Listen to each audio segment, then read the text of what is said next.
Hey there, everyone. It's Rob Ryder. It's August 1st, 2019. And today we're going to talk about the state military establishment and some very interesting information that I came across that I didn't know before. And it will answer a lot of questions on how the system is put together. If the people involved will just do what they're supposed to, well, then this is a way to get out of the frickin' nightmare that we're in. Because the state military establishment is made up of the organized militia, the state defense force, and the unorganized militia. And that pretty much covers everybody in the state. So, let me just show you a few of the things that we'll be looking at. So here's in Michigan talking about the state military establishment. Now, every state's going to have their version of this. You're just going to have to go look at your state statutes to find it. But you're looking for things to do with the state military establishment, organized militia, unorganized militia. Right? So you put those words together in Google, and I'm sure you'll find the law that goes to your state. At the end of the day, you can call the adjutant general and ask him. Because what this means is, everybody is under the adjutant general of the state. And so he's your commanding officer. And if you had a complaint of some kind that you were being harassed, well, you would take it to your commander.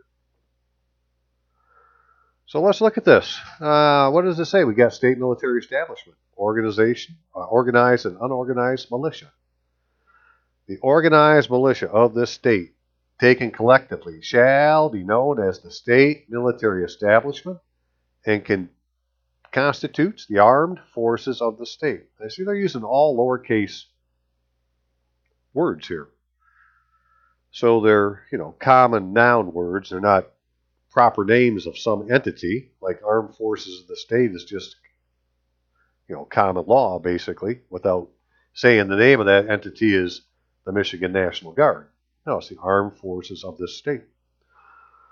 So the organized militia consists of the Army National Guard, the Air National Guard, and the Defense Force when actually in existence as provided in this act. And so I'm going to say, well, that's really everybody that maybe isn't serving. Because, if you served at one time, you volunteered, right? And then you came off of active duty. And if we're not released from the military, well, where did they put us? Well, they put you in the Defense Force, is my theory. So let's go on. So what does it say about the unorganized militia? Well, it consists of all able-bodied citizens.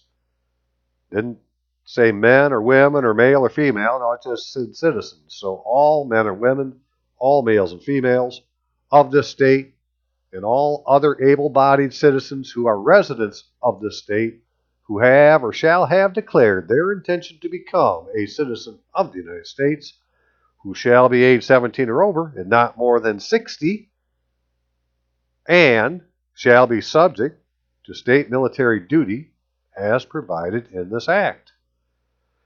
Well, by making people subject to military duty by this act, it just put them under the military justice system of the state.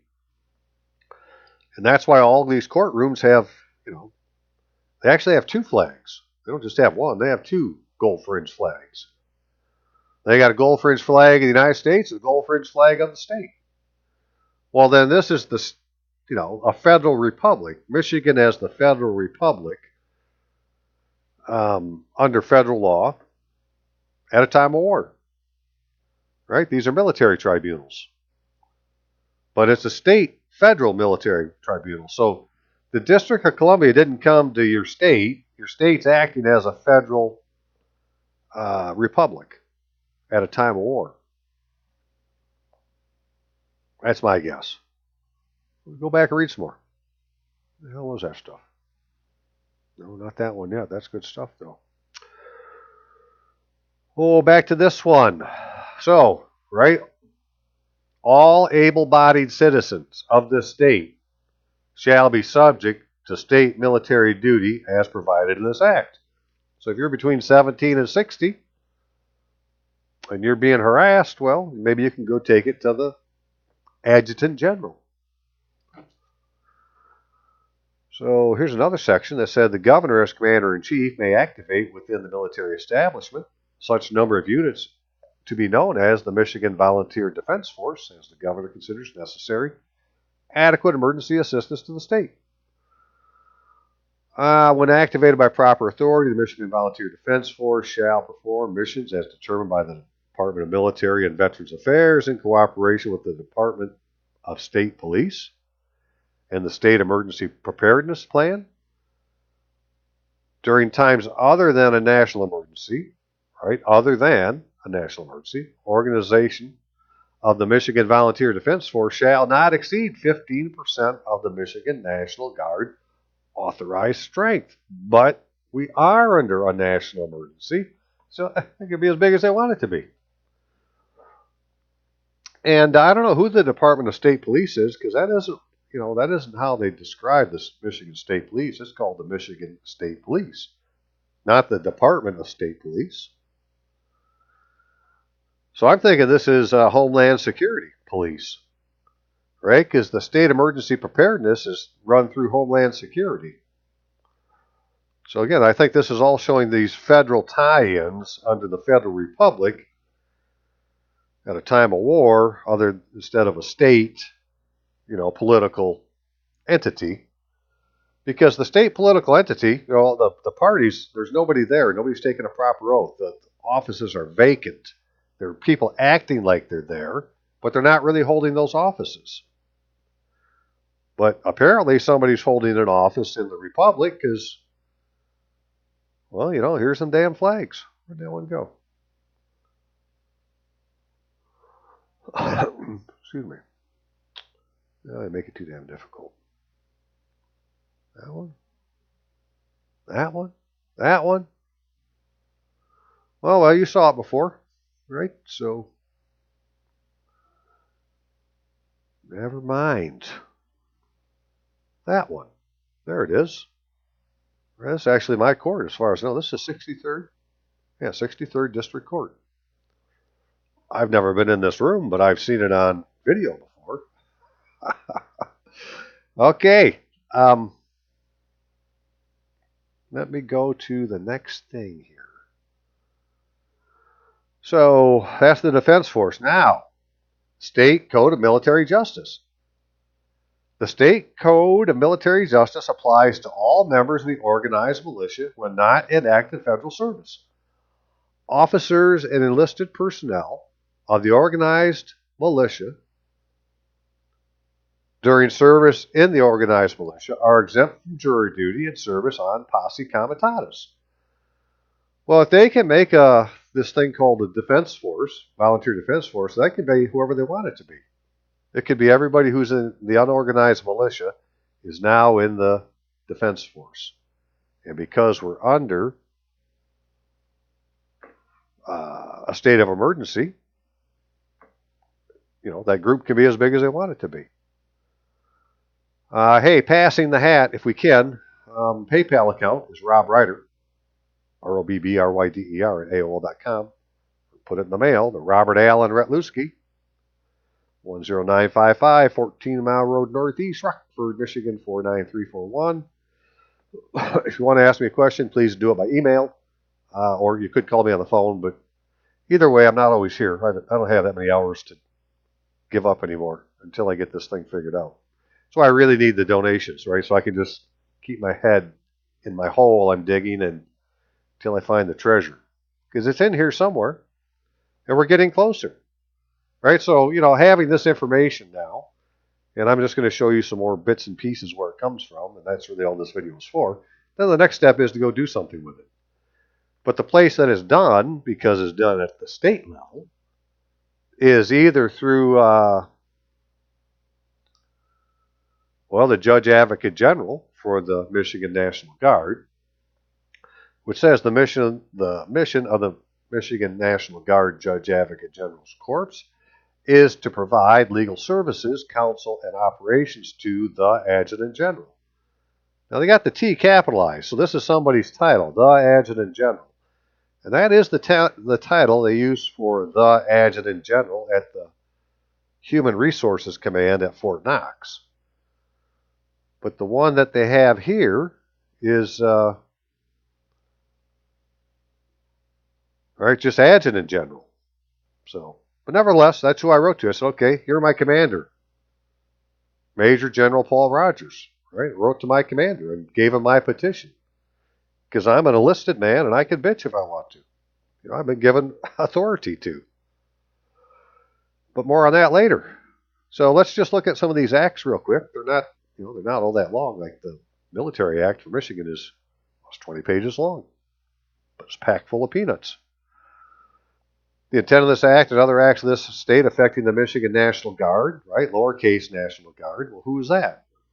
It's whoever they say it is. It's not the thing with the name Michigan National Guard.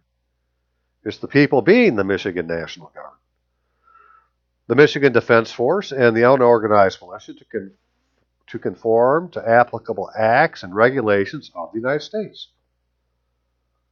Right? They're going to make you conform to these acts, and you're in the unorganized militia, then there had to be a benefit given for that. And the benefit will be that now you get to go to the military courts of justice under the state military. And there, your due process rights are protected. Because the acts themselves, the UCMJ protects your due process rights. You think in court that your rights are protected by the Constitution, but the Constitution is suspended because we're at war. So you can't use that as your defense, right? But you can say, hey, I'm in the defense force, and you got to take me to a damn court-martial. And so I had told this to a gal who called me on Sunday, who was going to do something with it, write it up and send it and take it to her court deal she has going on. But as it happened, on that same day, her friend called her, who was also a veteran, who had to be in court on Monday for a contempt of court hearing. Now, they had been doing a lot of studying on secure party creditors and things like that. So they had their own ideas of what they were doing, but they got the idea that, look, you need to tell them this is a military court, and you're claiming your right to a court-martial. Well, the gal that had the court case didn't want to go into the courtroom in the first place, and so she had brought another friend with this letter they had written up and put in the envelope talking about being a veteran and having a right to a court-martial. And she sent her friend into court to find out if the court would admit that it was a military court. Well, the court wouldn't admit to the friend in the courtroom that it was a military court, and the court ended up sending the public defender out to the hallway to talk to the vet, and the public defender was saying, well, if you don't go into court, they're going to hold you in contempt. And the vet didn't go in and says, no, I'm not going in, right? Not until I know it was a military court. So the lady went back and gave her the answer, and the long and short of it is, now there's a continuance. Supposed to have a hearing sometime in September. What does that mean? Well, they didn't find her in contempt. That's what she went there for. They're buying time to figure out what to do next. And so, that was trying to do it in the courtroom. It's like, okay, well, that really isn't the right place to do it. So where would you take your complaint? And it's going to end up being, we got to take it to the commander instead of waiting till we go to the court. But if you had to go to court, well, that's what you need to tell them. Go in there and tell them, look, according to the state law, I'm under the Military Act of the state court, or the Military Act and its courts. And more of that in a minute, but you get the idea, right? Claim that they've taken you with the wrong status to a court, right? That court they're taking you to is a court for unprotected belligerents. And you're not one of those, right? You're a member of the defense force. And you're entitled to a court-martial. If somebody thinks you did something wrong, well, they got to court-martial your ass. Right? They can't give you an administrative hearing. No, you demand a court-martial. I demand a court-martial. So you got to tell them. And now they got to prove that you're wrong. So I don't know what's happening next with that gal. In fact, after doing this video, I'm going to get a hold of them and say, okay, let's go try this next. Let's go write the adjutant general, similar to what I've already done. But that's what happened just to somebody going in and saying, well, I'm entitled to a court-martial without even going to the courtroom. Big stuff if that's the answer. Definitions. What's the military? Reference all components of state military establishment. Well, that's who the military is. Well, then, that includes the defense force if it needs to. Army National Guard means the Michigan National Guard means the Army National Guard and the Air National Guard. Well, I would say that's really me, that I'm the Army, lowercase Army National Guard. I served in the military voluntarily, active duty, came back, and I'm not in the proper name Army National Guard. I'm in the state militia Army National Guard. And what that could mean to somebody who's enlisted, because now we're talking the militia, not the proper fighting forces, right? This is the well-organized militias, that you could be given a commission. And so all of us veterans could actually have a commission in this fighting force that we don't even know we're part of, and we have much higher retirement pay coming as soon as this entity recognizes us, because we're going to the wrong place. We don't go to the federal first. We got to go to the state and get released for them. I think that's what's happening, as we'll see as we read on. Active service includes continuing service of an active member of the National Guard and the Defense Force in fulfilling the active member's commission, appointment, or enlistment. Active service includes continuing service in an active member of the National Guard and the Defense Force in fulfilling the active member's commission, appointment, or enlistment. Well, I think that's when you volunteer to, go to the national force. That's what they're talking about there. Inactive status means those members of the National Guard who are listed on an inactive list authorized by federal statute or regulation. Well, that would be a militarily or disabled retirement. Officer means a commissioned officer or warrant officer, unless a distinction between commissioned officer and warrant officer is clearly evident. Colonel Sanders, KFC, he said he was a colonel of the Kentucky militia. Right? I don't know that he ever served, but hey, he got a commission. Martial law, martial rule, armory, military establishment means the organized militia of the state. So just claim it and then make them say that you're not.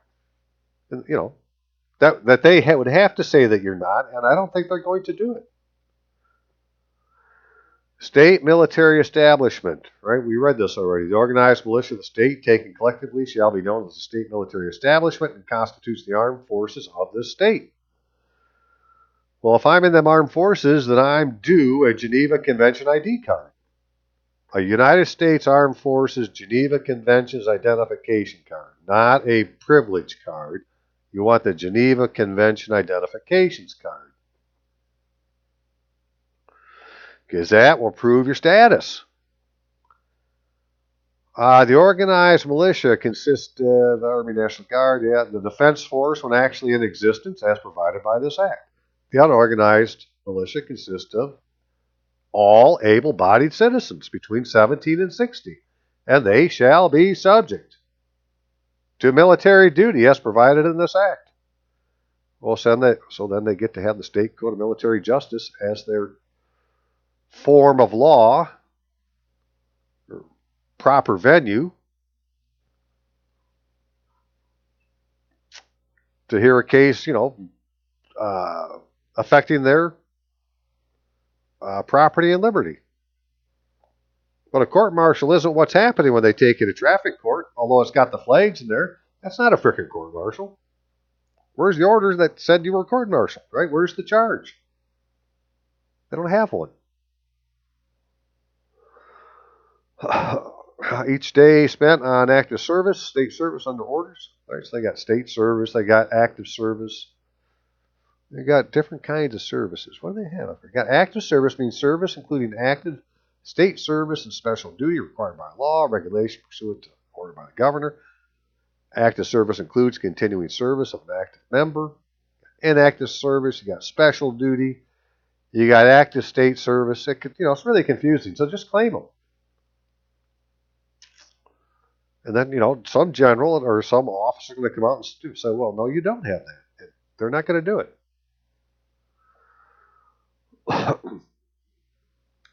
In fact, the DD-214 is like has 8 different copies. And one of the copies, copy 6, if the box is checked, goes to the state adjutant general. And so mine was, and so, he's had a copy of mine. So I'm saying, well, there must be something wrong with my record if I'm getting pulled over by the police, because I should be exempt from, the things that's happening. In fact, let's look at those real quick. We're reading more of this. So they have these,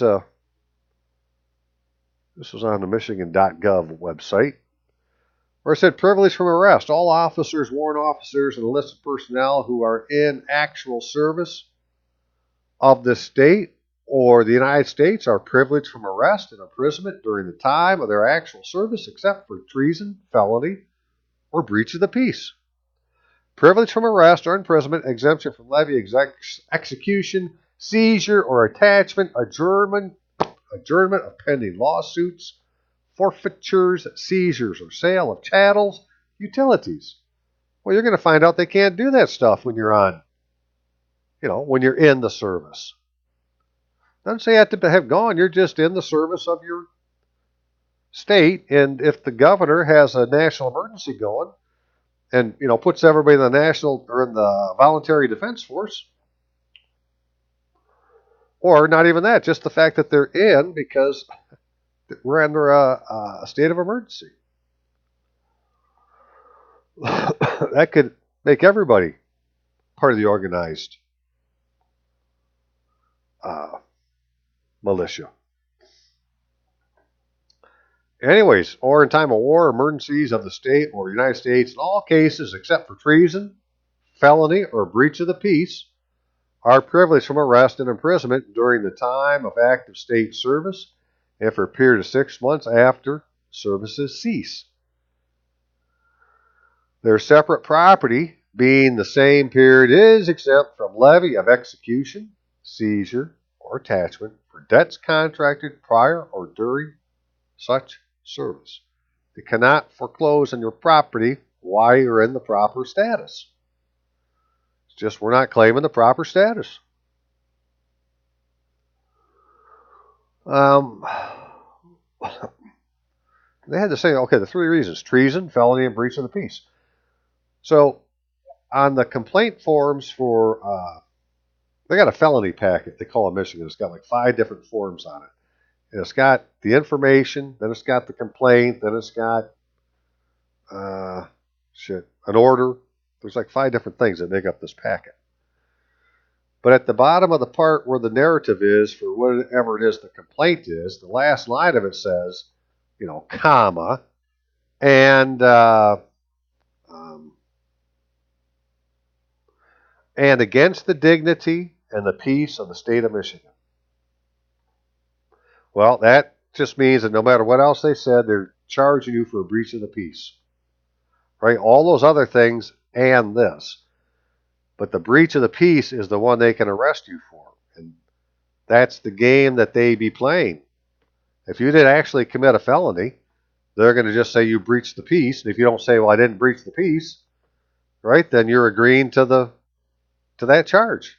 You're arguing all these other charges, but not the charge they're charging you for, which is breach of the peace. Right? So the way to get around that is, well, just tell them you ain't going. You're not playing that game. Right? I get a court-martial. So they had this list of these different laws that apply to the state militia. And, so there's particular laws that apply to the state. They got their own code that they're going to adjudicate them under. They tell you who's part of the system, privilege for arrest, composition board, members, appointment and duties. Line of duty is used in this act. means an act performed by a member of the state militia establishment in obedience or in conformity with law, rule, regulation, order, command, or custom of the military service, or an act performed which is not in violation of law, rule, or that shall not bring discredit on military service. So anything you do, as long as it's not against the law, is in the line of duty, because we're at war. A member of the state military establishment, while in active state service or while attending military duty, required or expected of him, or while exercising any personal privilege not prohibited by him by virtue of his status as a member of the armed forces, is deemed to be in the line of duty status with respect to any act so done or privilege, exercise, or happening to him. Whatever you're doing, it's in the line of duty. As long as it's not a violation of a law, rule, or regulation. And if it is, well, they got to take you to the military and court-martial you. But they can't take you to the, the tribunal that's trying the unprivileged belligerents. It construing the term line of duty, the recorded opinion of the Judge Advocate General of the United States Armed Forces in like cases or circumstances involved with like principles, right? It's very subjective. But you could probably go find out what his opinion is. They're recorded someplace. Officer enlisted personnel, continuation until expiration of term. In the state military establishment, when this act takes effect, shall continue in office and remain in service until expiration of their terms of office, enlistment, unless otherwise provided in this act. And so your enlistment doesn't end until 6 months after any war that's going on, and we're always at war, so you're always going to be in the military until you tell them that you want to retire and be discharged. But we need to go tell the state because, they made us part of their force. What this page for? Okay, not too far. Go back to that first page real quick because well, it's never quite so easy to find the second time around. Where it said here, right, able-bodied citizens of this state and all other able-bodied citizens who are residents of this state. So maybe, like I live in the state that my county home of record is, right? But if I didn't, then my county home of record is still Bay County, Michigan. It's just I would be residing in a different state. And if that's the case, then I will be a member of the state I'm residing in, right? Not the one where my record is. So if you're in California, no matter how you got there, your adjutant general is the guy over California, not the place that you were from. Now, he may need to have a copy of your DD-214, and you may need to tell him, looking at the law, that you are, and that's what the point of this is just tell him, no matter what, that you're a member of the state military establishment, and you have a right to trial by court-martial. I have nothing else to say. Well, on the video I do, but that's all you need to tell them. Don't try to explain yourself. Just listen, I'm a member of the state military establishment, and I demand trial by court-martial. This is the wrong venue. Now, we don't need to wait till we get in court to do that. You could let somebody know ahead of time. You could, that was the other one I was showing you. You could do this other law says. Where's that thing at?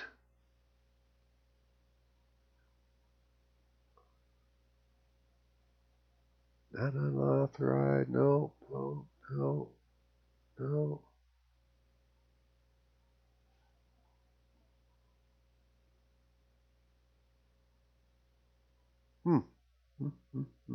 Here it is.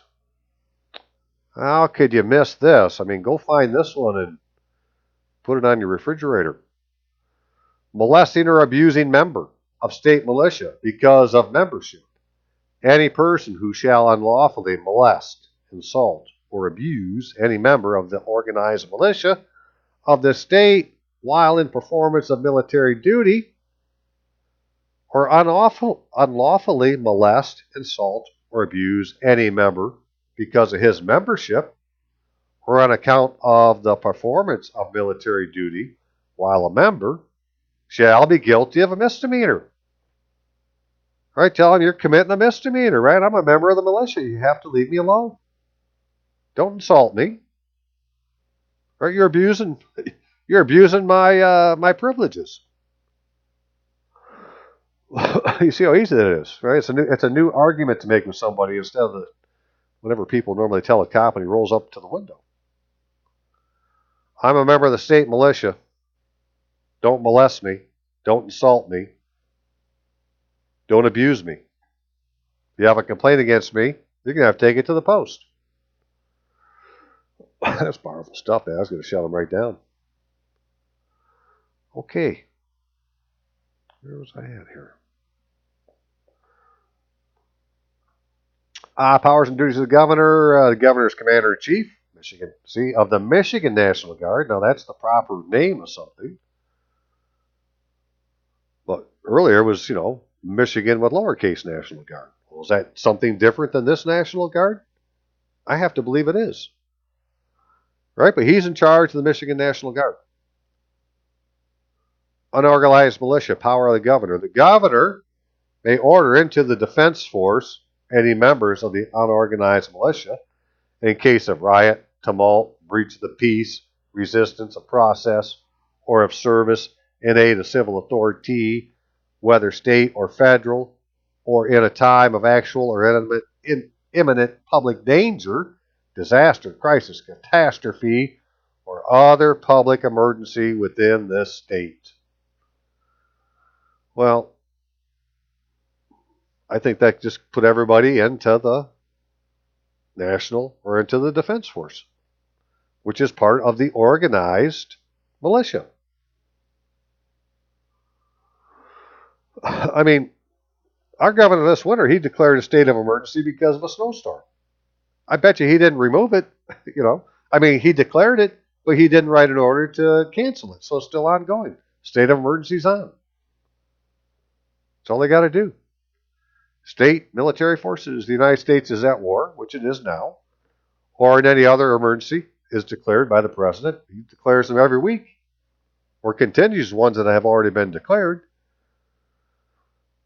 Or by the governor, or by the legislature, or organization, unit, detachment, military force of the state, by direction of the governor, upon order of officer in immediate command thereof, may continue in fresh pursuit of insurrectionists, saboteurs, enemies, or enemy forces beyond the borders of the state or into another state until they are apprehended. There you go. Right? They just got rid of the state lines. It's one nation under God.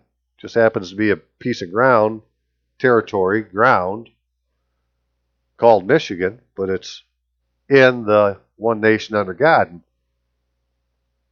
not a sovereign state by itself. It's a federal republic. Pursuit of insurrectionists, yeah, they can certainly do it. Declaration of martial law, that would make sense. Command of state personnel, militia, no civilian person except the governor may command persons in the state military establishment. If any portion of the organized militia is called into active service, special duty, active service, active state service, or service in the United States to execute the laws, yada, yada, yada. Right? So you're in the organized militia, but you don't necessarily have to be called into service. But it doesn't mean that you're not in the organized militia. You are. If they need you, they'll call on you. Governor awards for service or for longevity. Right? So the governor should be able to give us a retirement letter. National Guard composition. The National Guard consists of the organizations and units which are, under the laws and regulations of the United States, prescribed as a portion of the National Guard of the United States. All right, lowercase National Guard. Well, who's that? Well, it's whoever picks up an arm to, guard the United States. that's under some kind of military command. Oaths, enlistment, commission, yep. Certificate of discharge. This is the one that we're not getting. In fact, I just checked on mine, and my county doesn't have one. Certificates of discharge. Discharge before expiration of term. Presentment to home counties for recording. Because remember, your term doesn't expire until 6 months after the ongoing war. Right? There's more than one. You're always going to be until the day you die unless you tell them you want out. Enlisted personnel discharged from service in the National Guard shall receive certificates of discharge in writing as prescribed by the laws and regulations of the United States or this state for the National Guard. In time of peace, a discharge may be given prior to expiration of the time of enlistment under prescribed regulations, subject to restrictions of federal law regulations. Department of Military and Veterans Affairs shall present to home counties enlisted personnel for recording pursuant to some law all discharge certificates for enlisted personnel discharged from service in the National Guard. If you don't have a discharge certificate with the home county, then you are in the military. You're part of the National Guard of your state.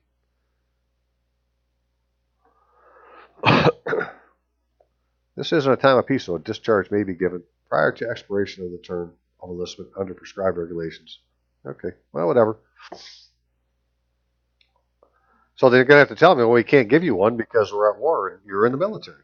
Okay, well, that's fine. I don't mind being in the military as long as I can be, the status of retired and collect my pensions, have access to my property, and be unmolested by these, the goats.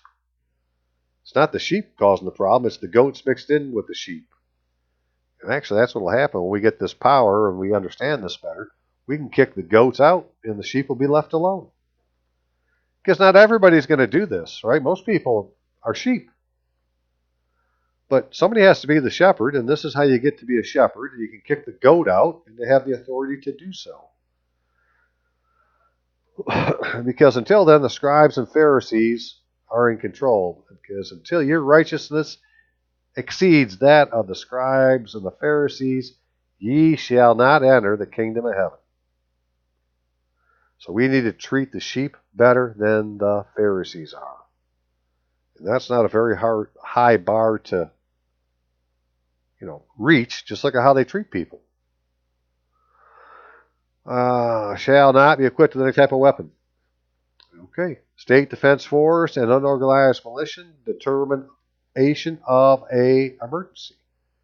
In the case of a war or national emergency, when the National Guard may be in military service of the United States, the Defense Force shall be ready and able to protect the state in case of insurrection, invasion, disaster, or other emergency, actual or imminent. Just because we think it's happening, even if it isn't, it's good enough reason. In such case, the governor, as commander-in-chief, may use the defense force augmented, if necessary, by all. How big? All or part of the unorganized militia, not responsive to orders of the president for the time being. The determination of the governor that an emergency exists is imminent is conclusive. So, who could be responsive to orders of the president? Well, that would be enlisted people, because when we take an oath, we take it to the president. Commissioned officers don't do that. They don't take their oath to the president. So that would be the oath of enlistment. So if you haven't enlisted, is what they're saying, all or part of the organized militia not responsive to orders of the president. If you haven't taken an oath of office, well then, you're not necessarily responsive to the orders of the president yet. Service of enlistment. An enlistee shall enlist in writing for the duration of the emergency or such time as regulations may direct. It's written right into the form you fill out to enlist on. Orders evidencing the appointment, promotion, severance from the service of officers and enlisted men of the military establishment shall be issued through and recorded in the office of the Adjutant General. Well, that's who gives you your orders. Your state's Adjutant General. God, can he write us an order? I'm going to go find out. Michigan State troops, reference Michigan State troops in any law construed as, well, that's the Defense Force. Michigan State troops. We got the Adjutant General, how they get appointed, these different officers, his powers, staff judge advocate. So, the staff judge advocate, right, he's going to be the legal aid to the Adjutant General. So if you have something legal, you want to get to the Adjutant General, it just makes sense that, well, I'm going to send it through the staff judge advocate's office, but addressed to the Adjutant General. I'm trying that right now. We'll see if it works. So the Adjutant General shall appoint a staff advocate, an officer of the National Guard who shall be an attorney at law licensed to practice in the state. He shall perform the duties required by him in administration of military justice or to perform other legal duties of an official nature. He's my man. The Adjutant General shall provide within his office for the administration of military justice as provided in the State Code of Military Justice, and shall administratively supervise the claims in behalf of personnel of the state military establishment and the public generally, as against the United States or this state, or under Federal Tort Claims Act and other state and federal acts. You take it to the staff judge advocate. We're going to the wrong courts, putting it in the wrong window. Take your complaint to the staff judge advocate and tell them that, some fictitious court's trying to steal your frickin' property. So you got a claim against the state of Michigan or state of Wisconsin or whatever state it is that says that this court is allowing them to take your fucking property. Or the county that's charging you property taxes and they're not using your name. If you look at your property taxes, it doesn't have the same name on it as is on your warranty deed, and it doesn't use the same legal description. So how come you're paying taxes on something you didn't buy? Right? It's really simple. Well, it's wrong, but who do you tell? Apparently you tell the staff judge advocate. Excuse me. Who, he's in the judge advocate general's office of your state's militia. I'm believing. Now, the other thing is, right, the staff judge advocate could end up actually being the attorney general for the state. Because they don't list who it is on the site. They just list the office. They don't really tell you who the guy is. What did I just go by there? Certificate of prior service. God, I don't want to go past that. The Adjutant General shall prepare and deliver to any person a certificate over his seal and signature showing the person's prior service in the state military establishment. Ask for your certificate. Especially if you're prior service. But it doesn't matter. It's asking for one anyways.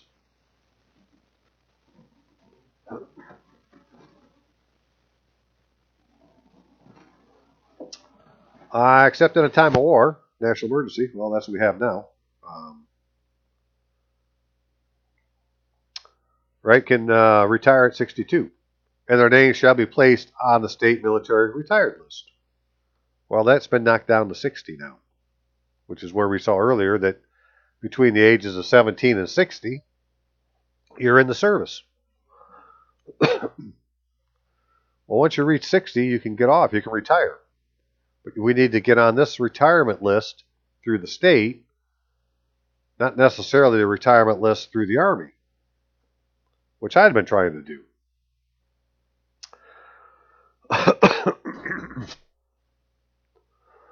Except as otherwise provided in this act, no person on the state military retired list is entitled to receive any pay or emolument from the state for military duty during the time he remains on the retired list.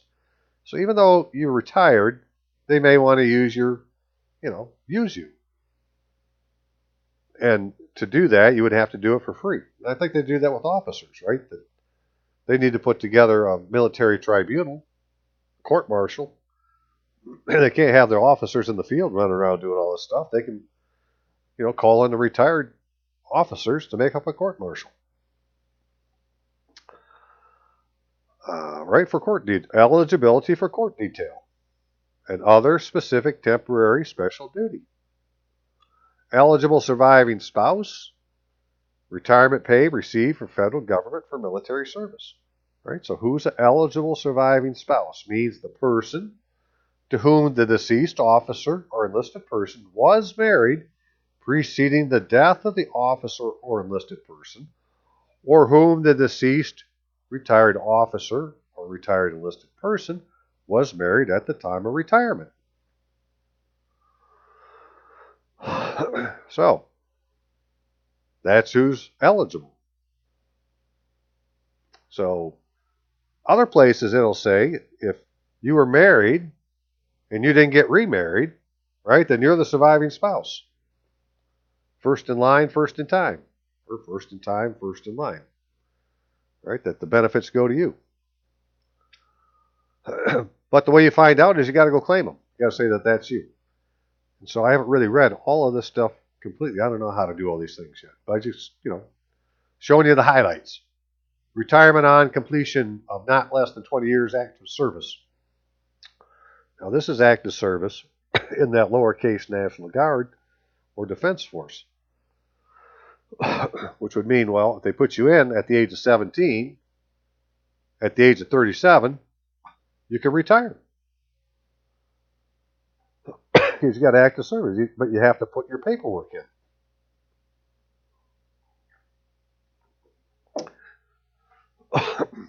However, you're not going to get it until you're 62. So that's what I have right now. Like, I didn't do 20 years of service, but it says, that I could have this non-standard retirement, and the criteria is that I reached the age of 60. And so it's like, well, how are you going to fill the requirements? Well, you're going to do it through the state first, and that's going to be tied into the federal somehow, and you're going to get your money. I just have to believe that's what's going to happen. But the way to find out is, well, just to go claim it. So I'm going to do it right now. Say, I want to retire from the state service. Put me on the retired list. Right? Because this only pays you $600 per year. Right? But it's the fact of this may have changed because you're in the state militia. You may have been made a commissioned officer and have a higher enlistment coming dollar-wise because of the number of years service you did active duty. Myself, as a sergeant, maybe I get captain's pay. I want to find out.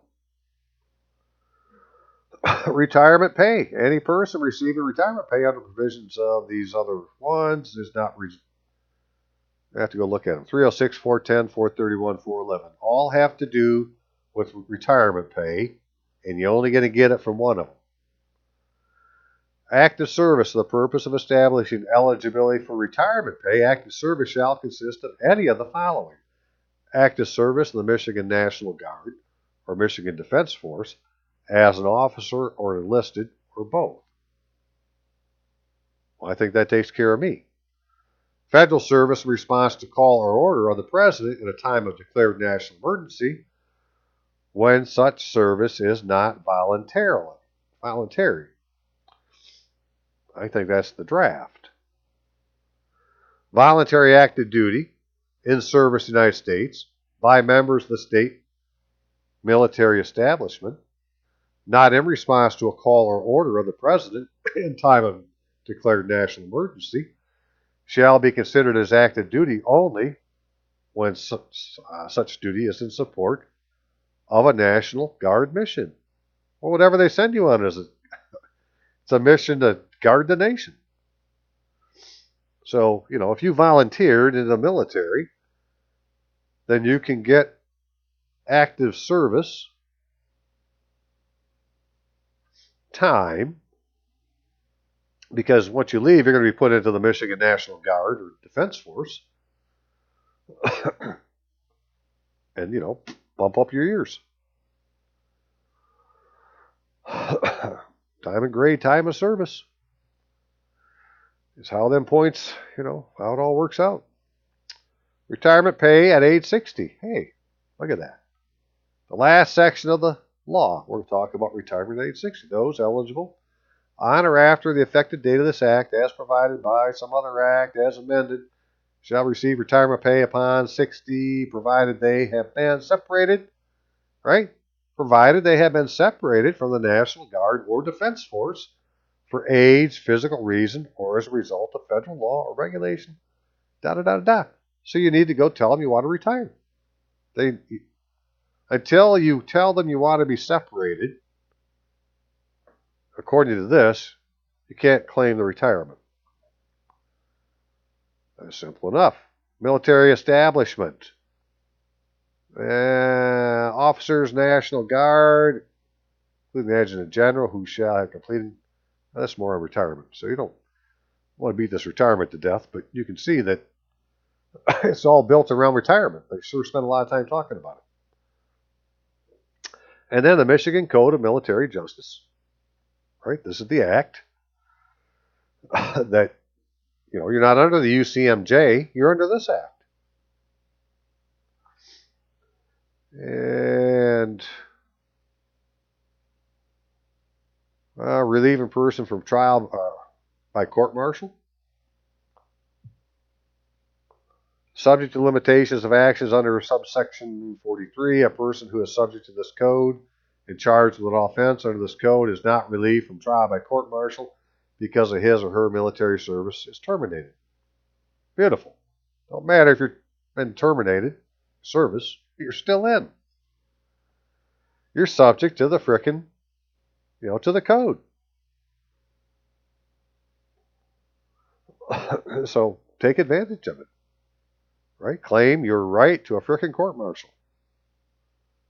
Apprehension of persons, refusal to keep prisoners, da-da-da-da-da-da-da. I'm not going to go through any more of this right now. In fact, that's pretty much all I wanted to show for the time being. I'll do let's see, jurisdiction of military courts. The jurisdiction of the military courts and boards established by this code shall be presumed, and the burden of proof shall rest on persons seeking to remove a court or board's jurisdiction in an action or proceeding. This is why you tell them this is the proper venue, and whoever it is that's saying different the burden of proof is on them. That's why when they told the lady's friend, this is what happened to that lady on Monday with the continuance is, very strange, because she wasn't found in contempt of court. And normally when you go to court for contempt of court, if you haven't done what they said, you're in contempt of court. You're going to go to jail. But they continued it. And when you look at all the different reasons for continuation, it's, these types of things would be one. New evidence has been brought in. So forth and so on. So they're buying time to figure out what to do. And in the meantime, we'll just go right to the Adjutant General, tell him what happened, and said, can you put an end to this? Okay, so I'll have more on that. But here is what I had done today, right? So maybe you want to do this if you were in the military, right?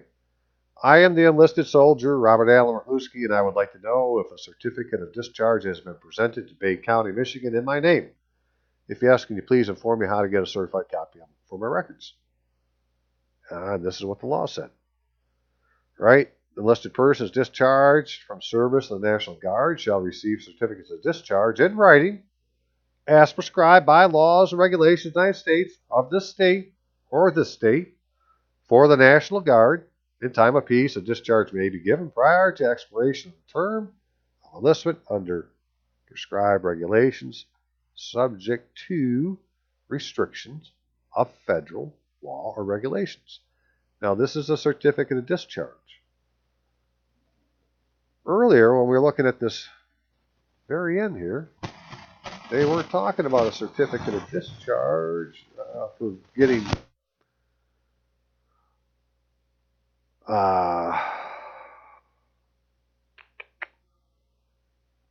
retirement. They talked about having active service, about being separated. Right, separations from the National Guard and Defense Force under honorable conditions. That isn't necessarily discharge, I guess, because they didn't use the word discharge. But if there isn't a discharge certificate, this is my point, well, there's no discharge certificate, then, we must still be in the military.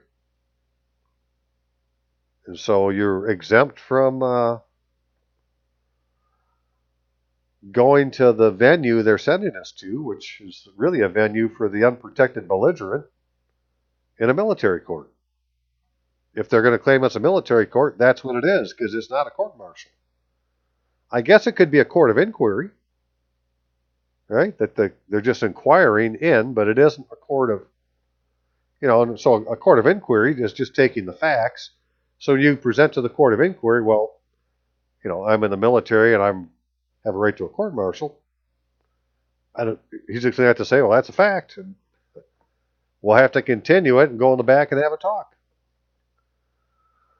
So we'll see what happens in that particular case. But it will be interesting. So I will leave you again. So at this time, if you can, please pass the hat. Throw me a few bucks in PayPal. Right? Get off your wallet. Put something in an envelope if you could. I could be a lot more effective doing these things if I'm not worried about making my rent payment, which is always the case. I mean, if this stuff works here and I get my retirement, well, I won't have to do that anymore. But I won't have to do videos either because, we'll have figured out what needs to be done. But the state civil government does not exist. You don't have any protection under the Constitution because we're at war, we're under martial law. But your due process is protected by the military under court-martial. And your due process means if somebody's going to charge you, they have to swear to their complaint. Right? And you had to commit treason, felony, or breach of the peace. It's only 3 things you can answer for. Otherwise, you're exempt. So we need to go tell them. And tell them soon. Okay. Have a great day. See you.